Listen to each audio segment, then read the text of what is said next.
Tuloy po tayo sa mga balita. Aprobado na sa House Committee level ang ilang panukalang batas, kabilang na dyan ang House Bill 8292.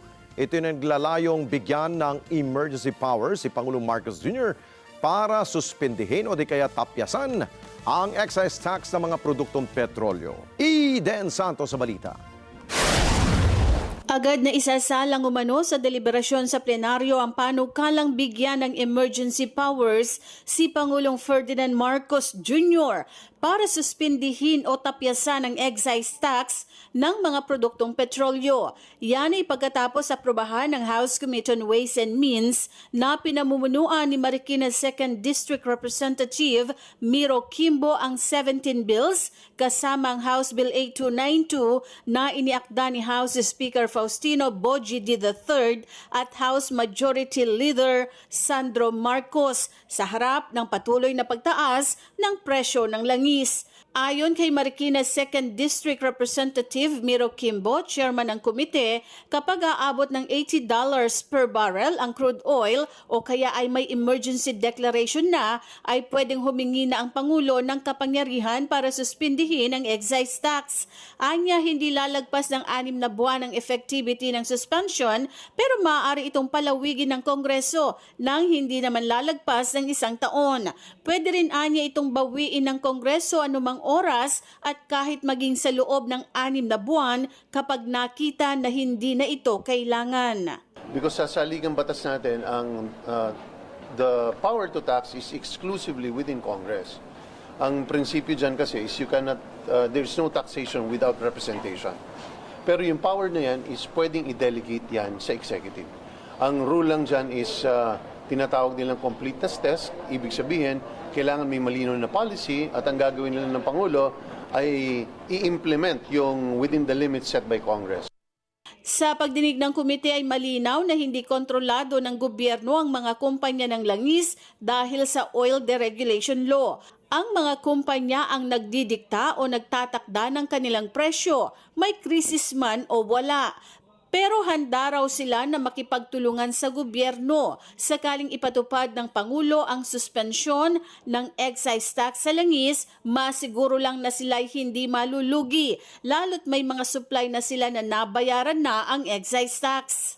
But if there would be clearer guidelines or mechanisms on how government will plan to implement it, yun, sir. And normally naman po for consultations din naman po, the customs and the BIR, when they do their circulars, they consult din naman for relevant stakeholders. So in this case, oil companies din po. Tiniyak ng komite sa mga kumpanya ng langis na bibigyan sila ng tax credit para sa mga nabayaran na nilang excise tax sa mga nabiling petroleum products bago pa ang giyera sa Middle East. So ang suggestion ko dyan, which is not needed in the bill, is that sa executive, magsabi na sila in terms of having a policy na upon the suspension declaration of the President, dapat the following day, effective siya immediately. Ang ibibigay na lang sa mga oil companies na nakapagbayad na ng excise tax sa mga langis na kanilang nabayaran ng tax pero hindi pa naibebenta sa publiko, ay bigyan na lang sila ng tax credit para ito'y gamitin nila moving forward. Dahil anyway, ang pagtatanggal ng excise tax on fuel ay suspension lang naman, panandalian. Binigyang diin naman ni Kimbo na kailangan mag-report sa Kongreso si Pangulong Marcos sa oras na maipatupad na ang suspension ng excise tax sa langis para malaman kung magkano ang projected revenue loss at ano ang magiging epekto nito sa iba't ibang economic indicators gaya ng inflation, budget deficit at iba pa. Tinatanggap na naman ng gobyerno na magbabawas tayo ng tax revenue because of the suspension. Pero nakita natin doon kanina na sa presyo lamang ng $80 per barrel, ang mawawala sa atin is not as big as we expected. So, close to 39 billion ang mawawala sa atin. So, kasama na rin dyan is going to be the tax credit. Nakasubsume na siya dyan because yun yung isususpend natin. So, kasama kabilang na siya sa expected natin na revenue loss. At dahil ilang araw na lang ang nalalabing sesyon ng Kongreso bago mag-recess, ay sisikapin na maipasa ito sa ikalawang pagbasa ngayong gabi at sa ikatlong pagbasa naman bukas. Huwag natin kakalimutan na ang tax measures ay exclusively nanggagaling sa lower house lang.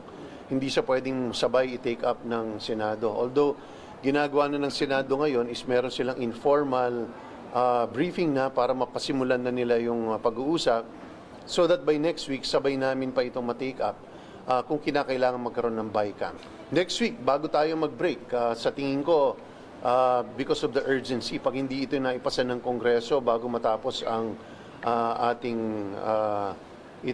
bago tayo mag-break sa March 18, ay tingin ko para magiging baliwala itong bill na ito. Eden Santos para sa Mata ng Agila. Matatag, matapang, matapat.